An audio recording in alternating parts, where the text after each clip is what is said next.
अपनी बड़ी खबर का रुख करेंगे। महाराष्ट्र विधानसभा चुनाव की तैयारियां तेज हो गई। नामांकन का आज आखिरी दिन है। बीजेपी ने जारी किए बाकी बचे 2 नाम। बीजेपी के कोटे की सभी सीटों का ऐलान हुआ।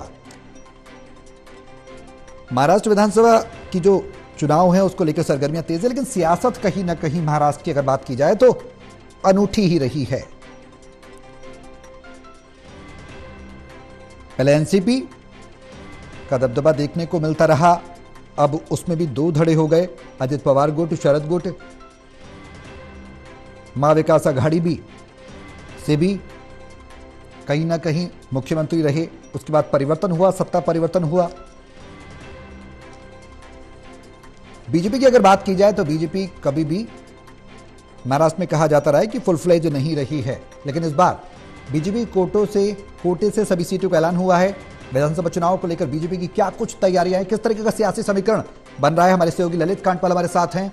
ज्यादा जानकारी के लिए इसे दिन का रुख करेंगे। ललित, बीजेपी ने बाकी जो बचे हुए 2 नाम थे उनको जारी कर दिया। ये मान लिया जाए कि बीजेपी के कोटों की सभी सीटों का ऐलान हो चुका है कोटे से। अब बीजेपी की दावेदारी कितनी दमदार देखी जाए, क्योंकि एकनाथ शिंदे भी है, उनकी भी पार्टी है, एनसीपी भी है। महाराष्ट्र की सियासत क्या कहती है? बिल्कुल सौरभ, आपने सही कहा कि भारतीय जनता पार्टी ने अपने बाकी सारे नाम जारी कर दिए थे। 2 नाम जो बचे थे अब वो भी जारी कर दिए गए हैं, और इसी के साथ जो है शिवसेना शिंदे गुट में भी जो है उनके भी नाम अभी थोड़ी देर में आने की संभावना है। उसके बाद माना जा रहा था कि जो 20 नाम बचे थे उन 20 नामों को भी जल्द ही जारी कर दिया जाएगा। तो कुल मिलाकर अगर देखा जाए सौरभ, तो जिस तरह की परिस्थिति है महाराष्ट्र में, अब आज नामांकन समाप्त हो रहा है तो सारे उम्मीदवारों के नाम सामने आ चुके हैं। जी ललित, महाराष्ट्र की सियासत इस बार विधानसभा चुनाव के दौरान राजनीतिक दलों की तैयारी बीते चुनाव की तुलना की जाए तो कितना अलग नजर आ रहा है? क्या कुछ अलग नजर आ रहा है? क्योंकि शिंदे हैं बीजेपी के साथ, अजित पवार गुट है बीजेपी के साथ, उधर महाविकास आघाड़ी है और कहीं ना कहीं शरद पवार का गुट है। तो क्या कहती है सियासत इस बार कुछ अलग? देखिए, इस बार की जो स्थिति है उस स्थिति में पहली बार ऐसा हो रहा है जब इस तरफ भी 2 दल हैं और उस तरफ भी 2 दल हैं। आज तक हमने देखा कि बीजेपी और शिवसेना जो है भले ही सीटों को लेकर तकरार होता था, लेकिन दोनों दल साथ ही लड़ते थे। लेकिन इस बार हम देख रहे हैं कि जिस तरह की परिस्थितियां हैं उसमें दोनों दल एक तो एक दूसरे के खिलाफ हो गए हैं। दूसरा, शिवसेना में दो गुट बन गए हैं, जिसमें एक एकनाथ शिंदे है और दूसरा जो है उद्धव ठाकरे वाला गुट है।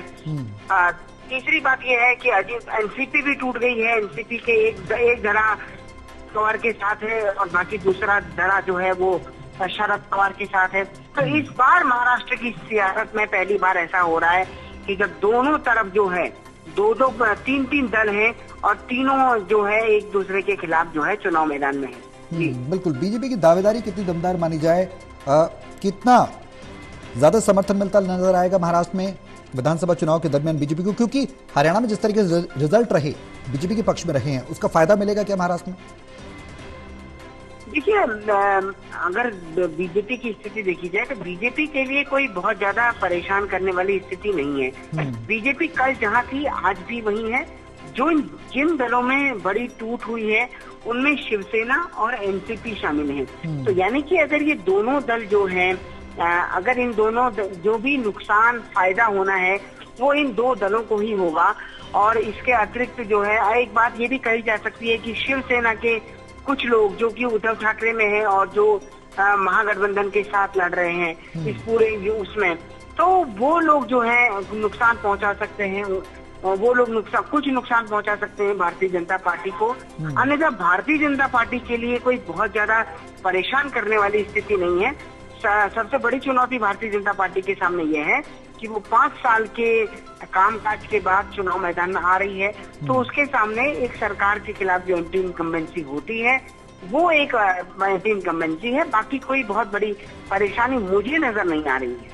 चलिए, बहुत शुक्रिया ललित तमाम जानकारी साझा करने के लिए। नामांकन का आखिरी दिन और बीजेपी ने बाकी बचे हुए 2 नाम भी उनका ऐलान कर दिया है। बाकी बची हुई बीजेपी के कोटे की सीटों का ऐलान हो चुका है और अब शिंदे गुट की सीटों का भी ऐलान होगा। उसके बाद तस्वीर और साफ होगी। फिलहाल महाराष्ट्र विधानसभा चुनाव को लेकर सियासी सरगर्मियां तेज होती नजर आ रही।